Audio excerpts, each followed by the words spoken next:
అన్నిటిని క్షమించువాడు అంటే నీ లైఫ్లో ఉన్న ప్రతిదీ క్షమిస్తాడా దేవుడు? ప్రతిదీ క్షమిస్తాడు. నీకు తెలిసి తెలియక చేసిన ప్రతి తప్పును ఆయన మన్నిస్తాడు.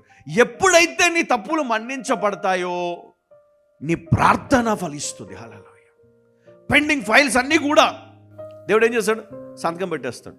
మరి దేవుని దగ్గర నువ్వు పెట్టుకున్నటువంటి చాలా పిటిషన్స్, చాలా కంప్లైంట్స్ లేదా చాలా అప్లికేషన్స్ అంటే ప్రేయర్ రిక్వెస్ట్లు ఏవైతే నువ్వు పెట్టుకున్నావో దేవుడు ఒక్కొక్కటిగా క్లియర్ చేయాలా, నీకు శాంక్షన్ చేయాలంటే నువ్వేం చేయాలా? ఈ అప్లికేషన్కి కావాల్సినటువంటి ప్రాపర్ డాక్యుమెంట్, దాని అర్హత నీకు ఉండాలా. పిలిచాడు, నేను పిలిచాడు, అదే రండి ఇక్కడ అన్నాడు, నిలబడ్డాం.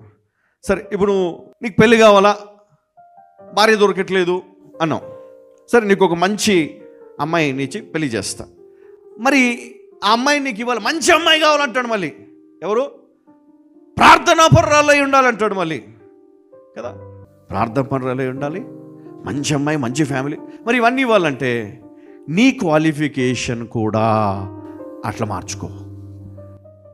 నువ్వు అది మార్చుకో, నా దగ్గర రా.